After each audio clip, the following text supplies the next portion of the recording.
Stoveleg Media, igniting conversation.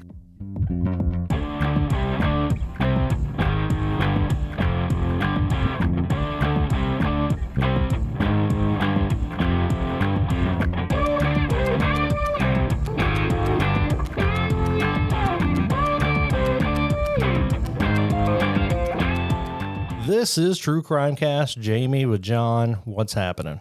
Not much, man. How are you? I'm good.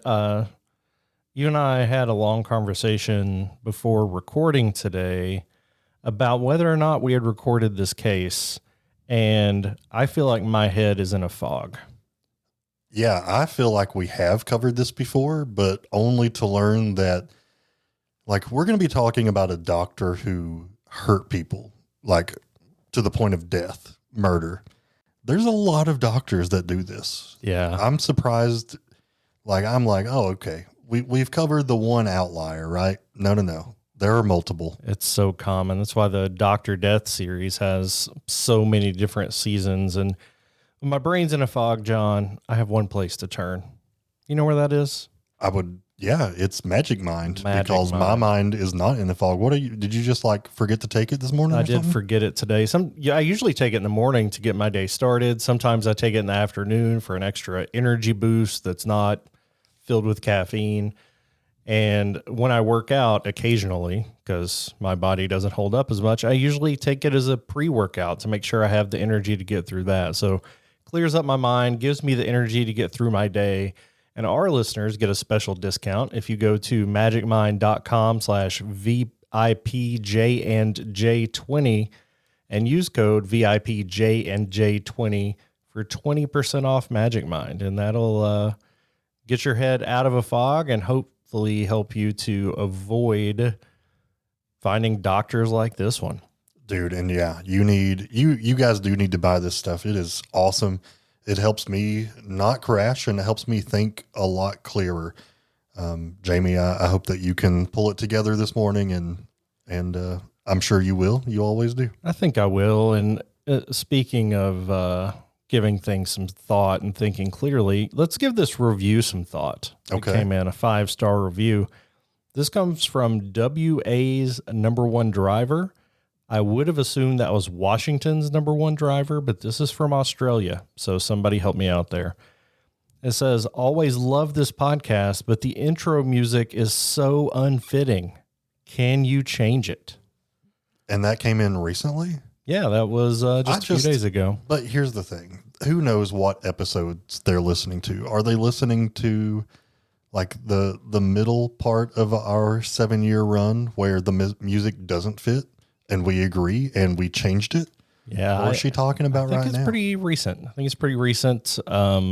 Just filled it out the other day. So I love the music. We've gotten such mixed feedback, though. A lot of people love it like we do, but some negativity out there.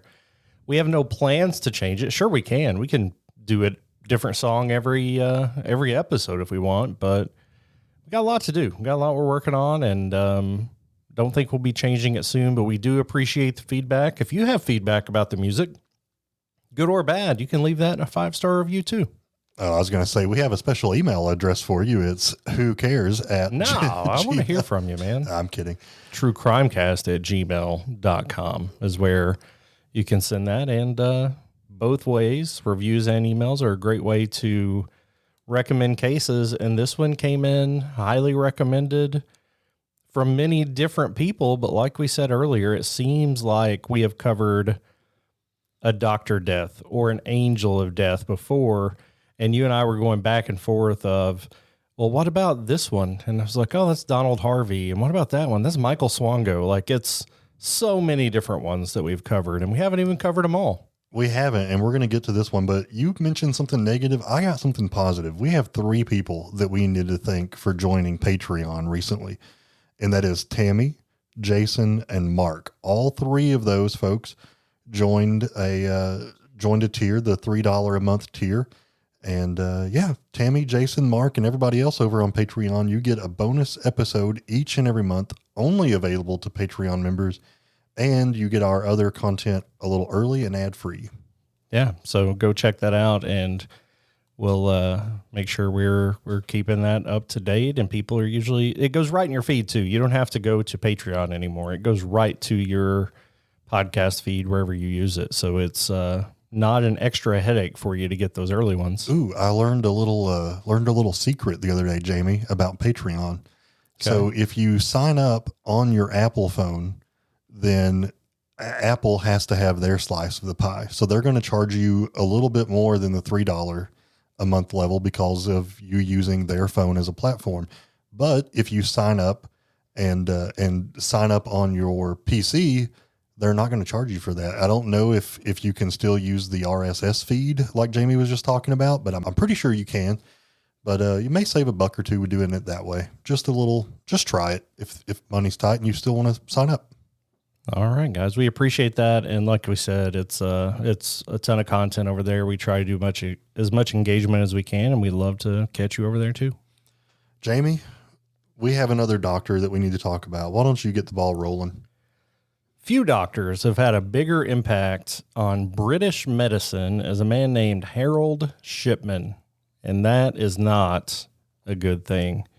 Harold Frederick Shipman was born January 14th of 1946 in Nottingham, England. Nottingham. Isn't that like a setting for Robin Hood? Robin Hood? Yeah, it is. They also have a Nottingham Forest. They also have a football team. And a very bad doctor. Keep going. Sorry.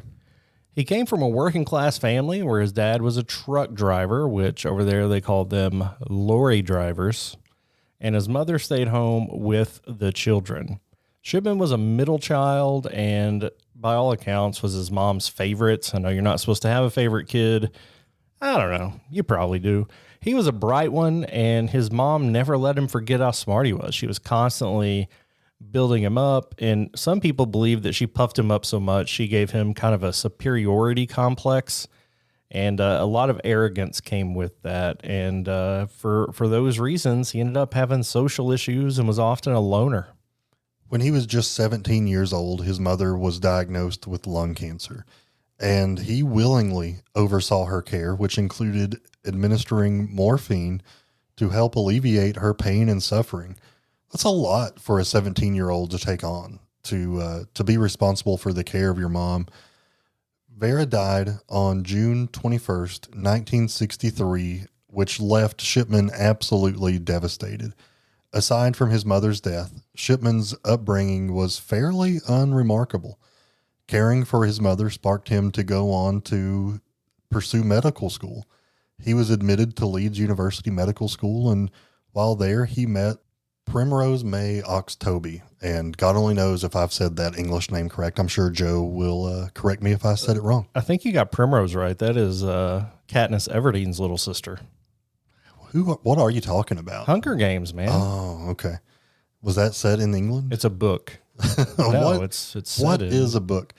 On November 5th, 1966, 19-year-old Shipman married 17-year-old Primrose, who was also 5 months pregnant. Ooh, scandalous. In 1970, Shipman received his medical degree from Leeds. And by 1974, he was a father of two. He was practicing medicine in Yorkshire. Shipman started as a family practitioner, which is pretty common. And in 1975, his colleagues caught him forging prescriptions for a painkiller, which was essentially Demerol. He was addicted to this, and this is also super common where we live. Drug abuse is rampant, a lot of OxyContin mostly here, but this was Demerol. He was forced to leave his practice for that, and he entered drug rehab to try to get over this addiction so he could resume practicing medicine. In 1977, he found work again as a general practitioner in the town of Hyde. He built a thriving practice and became known in town as a hard-working doctor. Now, he did have a bit of a reputation as being somewhat arrogant, but he remained on staff there in Hyde for nearly 20 years. So that's a long time to be, I don't know, at any job. It really is. The local undertaker did take notice of Dr. Shipman. He began to see that Shipman's patients seemed to be dying at an unusually high rate, and that all were kind of in similar poses when they died. That's interesting, isn't it? That there's such a pattern that your local undertaker is noticing that not only does this doctor have an unusually higher amount of deaths than all the others, but they're in similar poses when they die. And when he's being a general practitioner certainly adds to that. I think if you're a certain type of doctor practicing a certain type of medicine, maybe you're working with, like in a nursing home. yeah, I mean, maybe in those situations you're working with patients who die at a faster rate, but the poses really get to me. Like, that's not, for that to stand out, it's wild to me. Well, and so the Undertaker noticed that all of his patients that died, most of them were fully clothed, and they were setting up in a recliner or some kind of seat. So first the Undertaker approached Shipman directly, who told him there was nothing to be concerned about. But kudos to the Undertaker. Like, you notice this and you don't just go talking to anybody about it. You go directly to the person that you think could be responsible.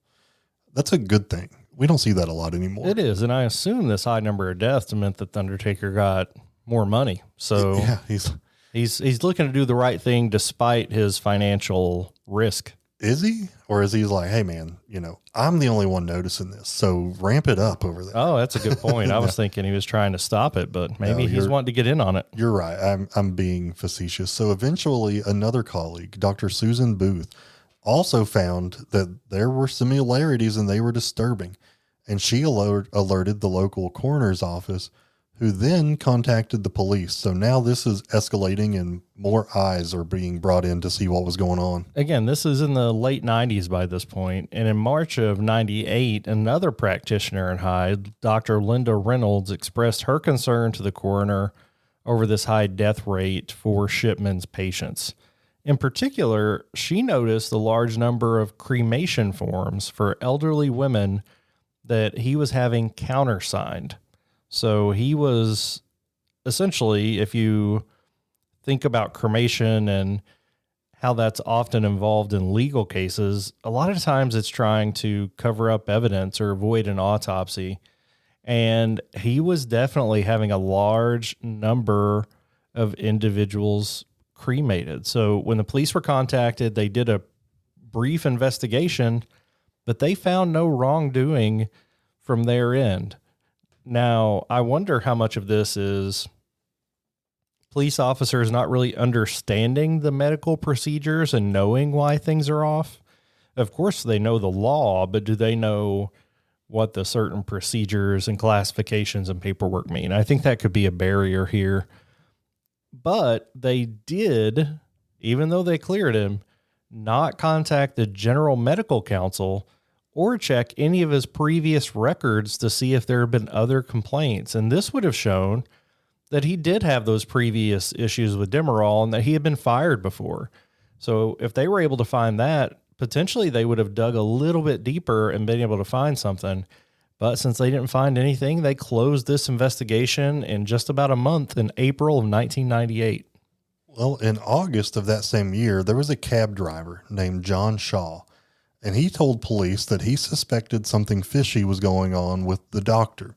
He told police that he noticed that many of the elderly customers that he took to see Dr. Shipman in the hospital were in seemingly good health, but then they died while they were in his care.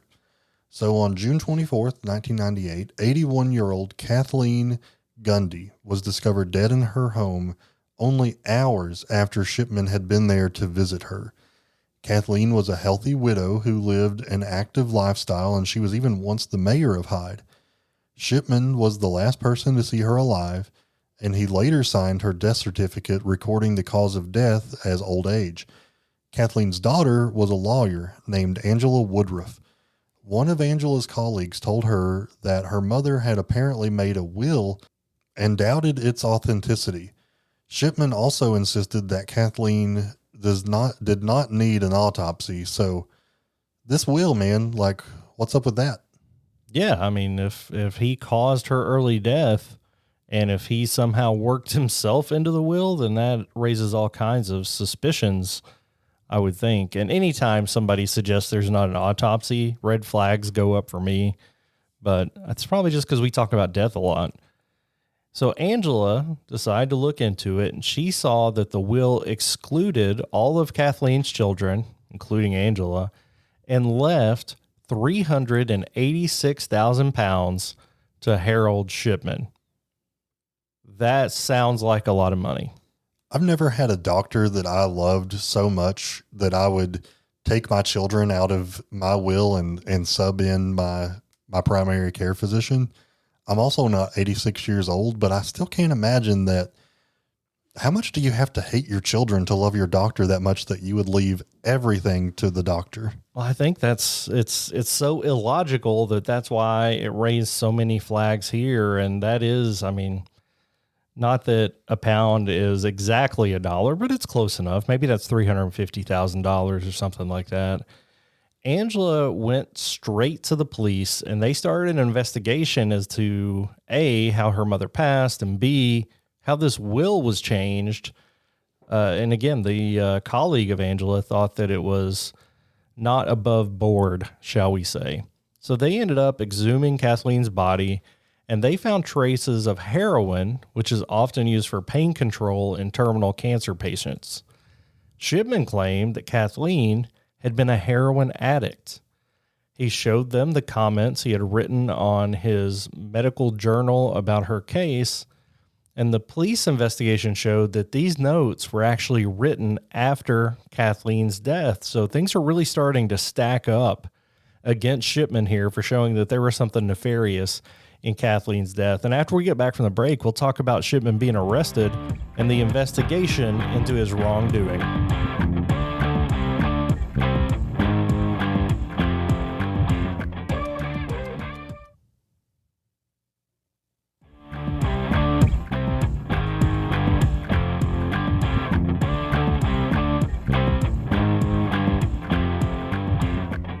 So Shipman would be arrested on September 7th, 1998.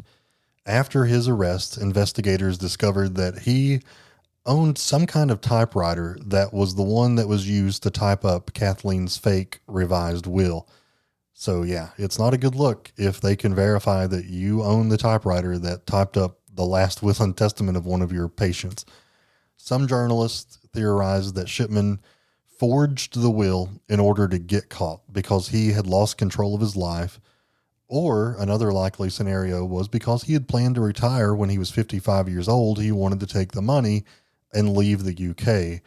And Jamie, we can speculate if you want to, but I think the latter probably makes a lot more sense. I don't know that this guy wanted to get caught. I think he wanted the money and to go sell off into the sunset. Yeah, I don't see any indication here that he wanted to get caught, and just based on our years of study about individuals like this, that doesn't seem likely to me. So now that he's arrested for this one, investigators were able to kind of put their heads together and look into the other deaths that were certified by Shipman, and they found that at least 15 different cases, they discovered there was a pattern of him administering lethal doses of heroin, then signing a death certificate, and then falsifying medical records to make it look like the patients were in poor health. That's, again, 15 different cases that they are aware of now. And at this point, they are looking into his history, and they're going to see his past series of complaints and drug allegations. So not a good look for him at all. He had been able to hide behind the mask of somebody who presented as a caring family doctor. He was a father of 4, seemed to be a good dad, but he was secretly killing his own patients. His trial for Kathleen's murder began on October 5th of 1999, and he was also charged with the other cases. So there was a total of 15 murder counts against him for injecting elderly women with excess heroin from 1995 to 1998. He was also charged with 1 count of forgery for Kathleen's will.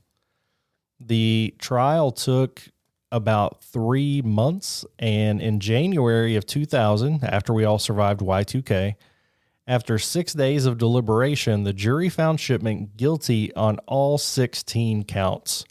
He was given life in prison, and one of the 20 prisoners in the UK to have been given that sentence. So it's rare in Great Britain to receive life without parole over there.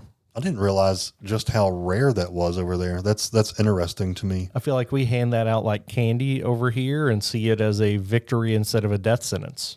Dude, sorry, I'm going to go off on a tangent for just a minute, but if you don't follow us on TikTok, do that. We're trying to ramp up our content. Kentucky, I thought the article was saying that they were trying to ban the death penalty. No. They want to reinstate it because apparently the juries have still been giving out the death penalty conviction in some cases, and there are a backlog of people that Kentucky needs to kill. Anyway, to be I thought clear, that was yeah, fascinating. Kentucky is the state that we live in here in the United States, and we're looking to ban the ban on murders, ban the ban on death sentence. Sorry. Yeah, not murders. That's coming in Louisville. That's but Freudian for me. no, yeah. Apparently there was a death penalty ban 15 years ago, and our government wants to take that ban away, which is just interesting. Anyway, 11 days after his conviction, Shipman was struck off the medical register by the General Medical Council. In America, we would say that you've lost your medical license to practice. Shipman continued to maintain his innocence, and his wife and 4 children all stood beside him.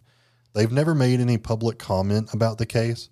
Shipman is the only doctor in history of British medicine to be found guilty of murdering his patients. I can't say that he is the only doctor in the world. In fact, like Jamie said earlier, we've covered several doctors on this show that have done similar things. On January 13th, 2004, Shipman hanged himself in his jail cell, and this was a day before he was going to turn 58. So there was an investigation, and it concluded that there was no foul play.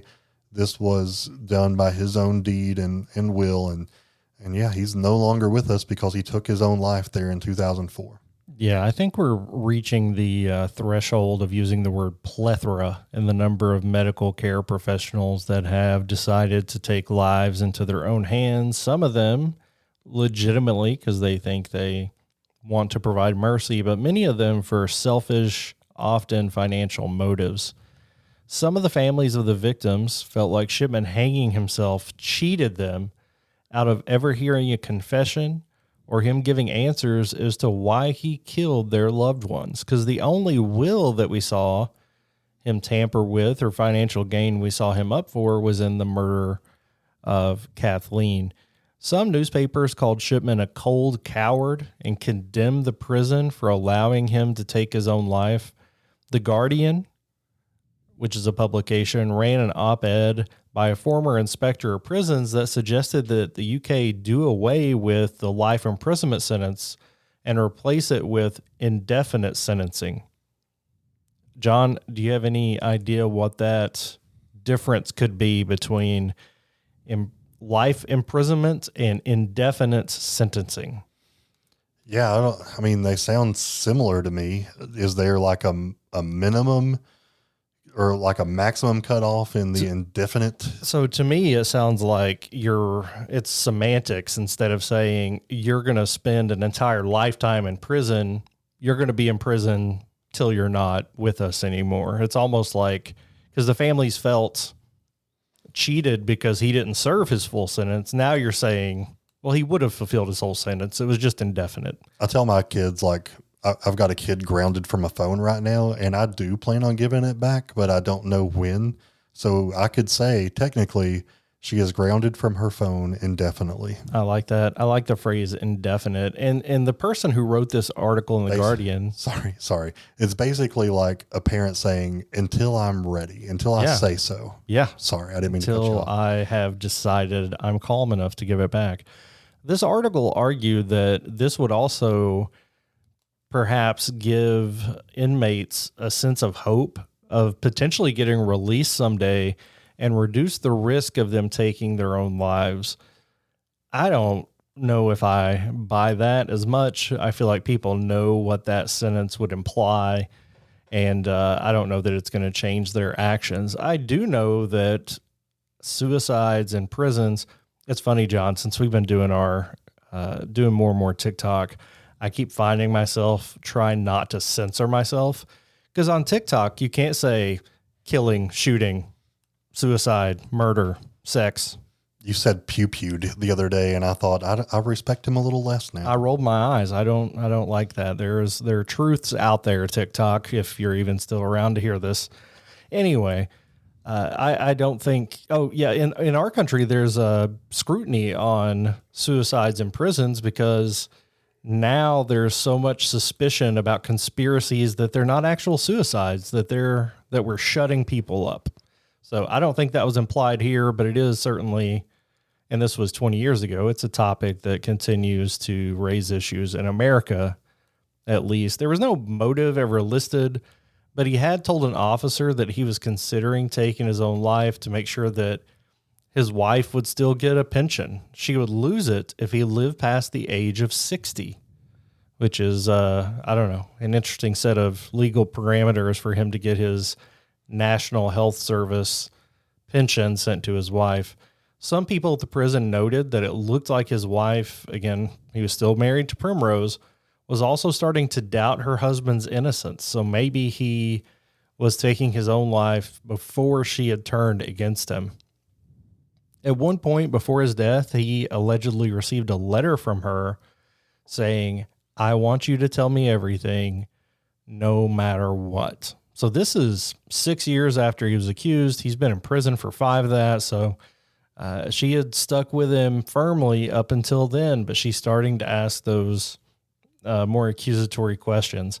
After his body was released to the family, police advised Primrose against burying her husband in case his grave was to be desecrated or attacked when people found out where he was. So in somewhat of an ironic turn, because Shipman had so many people cremated to hide evidence, they also had Shipman cremated to avoid his grave being tampered with. There were several government investigations looking into the extent of Shipman's crimes. In 2003, there was a report that suggested that statistical monitoring could have led to an alarm being raised at the end of 1996, when there were 67 excess deaths in females that were aged over 65 years old, compared with 119 by 1998. So basically, that report is saying this should have been looked at because there was a significant uptick in deaths in this very limited population. And it nearly doubled. That's huge. Yeah, and again, this is not for all of his patients. These are only females who are age 65 and older. So just as a reminder, 1998 is when Dr. Linda Reynolds went to the coroner about her suspicions of Shipman. It was also 1998 that the Greater Manchester Police said that there was no evidence to charge Shipman, and they closed their case. A later report known as the Shipman Inquiry would later blame the police department for assigning inexperienced officers to the case because after this investigation closed, Shipman killed at least 3 more people. My goal in life is to do something better than to have an inquiry named after me. That's not a legacy I want. That would not be ideal. And I also hope that I have never and will never do anything that opens the door for people to lose their lives due to my action or inaction, which is what some of these people have to live with. This inquiry was released in July of 2002.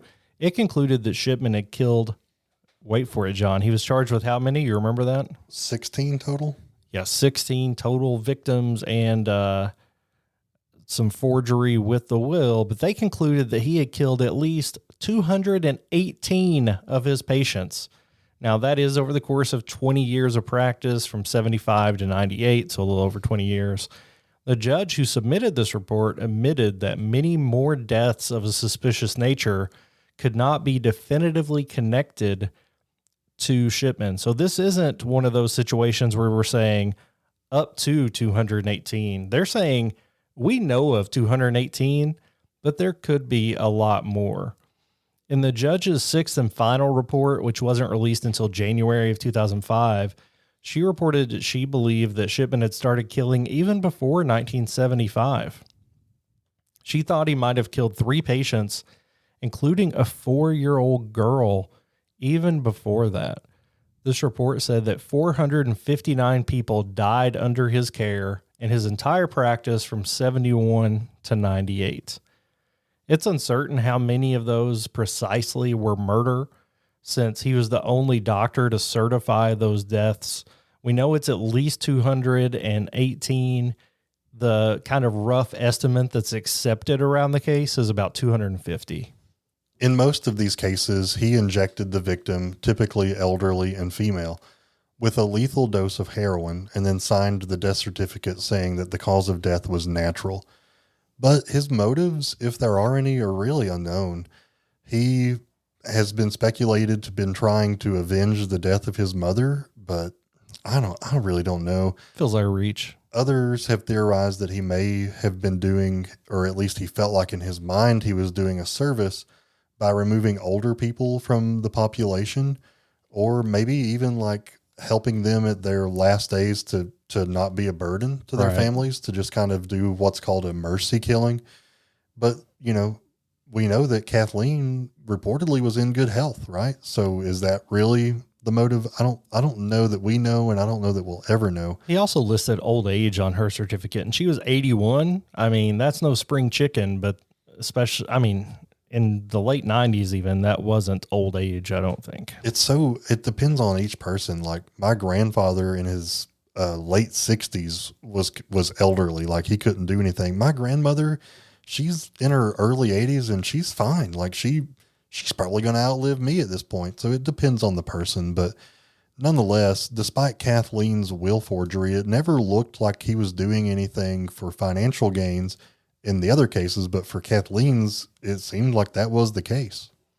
I mean, we haven't even discussed the most common issue we see here, and that's a need for power, control over life, and just the thrill of killing. That a lot of killers, that's their only motivation, and maybe that's what was happening with Shipman here. The medical council charged 6 doctors who signed cremation forms for Shipman's victims with misconduct because they were signing these forms without knowing what actually happened. They claim that these doctors should have seen this pattern and intervened, and that they were responsible, maybe not for the deaths themselves, but for violating what they said they were going to do. However, all of them were found not guilty. The case and subsequent Shipman inquiry has led to changes to standard medical procedures, even here in the United States. There are changes in dispensing medication practices, and some say that a hesitation to use pain meds has swung in the other direction of under prescribing. I would say that whoever says that has not been to Eastern Kentucky. Death certification practices changed as well, and many practices changed from a single doctor general practice to having multiple doctors under the same general practice, in some ways just to protect themselves from issues like this, whether they're real issues or the perception of such. Back in July of 2005, there was a memorial garden that was opened which honored Shipman's victims. It's called the Garden of Tranquility. As of 2009, families of over 200 victims were still seeking compensation for their loss of loved ones. And I don't know that they're ever going to get anything. I don't know what Shipman had. But with that many victims, I mean, it's basically a very small class action lawsuit. Right. So if there was anything to be had, it's going to be split over 200 ways. So there's no amount of money that's going to be worth it for these families. But man, yeah, terrible case and awful, evil human being. And thankfully, I've never been in a situation to have a lawsuit like this, to file one, but I wonder who all can you hold accountable? Could the medical board that certified him have any culpability there? Could the location where the practice was, could any of his educators, like, I don't know. I'm just trying to think of ways these people can get the police department closed out a case when they had evidence saying that there should be one open. So as is so often the case in the cases we cover, so many people dropped the ball and led to over 200 deaths. And like we opened the show with, this is way too common. We have covered so many nurses and doctors that have essentially been serial killers, killed many, many people for a variety of reasons. Obviously, none of those reasons good. And it puts a negative stain on our on our medical system here in the U.S. and here in the case of Britain. But man, it just makes me nervous about going to the doctor. Like, I feel like I've been going to my long enough to have a good relationship, and I know her character, but I don't know. Makes you second guess a little bit of everything when you read stories like this. Yeah. Well, if I make it to the old age of 80 years old, I guess just don't take me to the doctor anymore. I got you. I'll give you never mind. I was going to say I'll give you the pain medicine myself, but that's probably illegal to say out loud. Yeah, but still, like, wink, I'm winking wink. at you. Yeah, we're winking. Guys, we appreciate you so much for hanging out with us. We have some really great cases coming your way to close the year, some that we are really excited about. So make sure you're subscribed so you don't miss any of our new episodes. And if you're over on Patreon, you're going to get another year-end January 1 Patreon episode there too. So make sure you're subscribed so you don't miss any of those. And we posted on social media the other day, but if we pop up in your Spotify Wrapped or your Amazon Music Delivered, or I haven't seen that Apple Podcasts is doing one, anything like that, we would love to be tagged and see folks that are listening to us. So we appreciate that. And that is a great way to support us. Guys, we love you. Until next crime, this has been True Crimecast.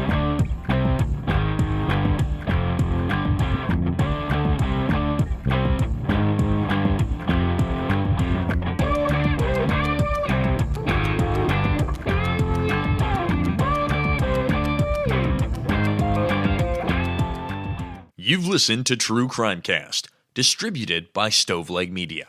Check out stoveleg.com to find out more about your hosts and to find other podcasts to listen to. Stoveleg Media, igniting conversation.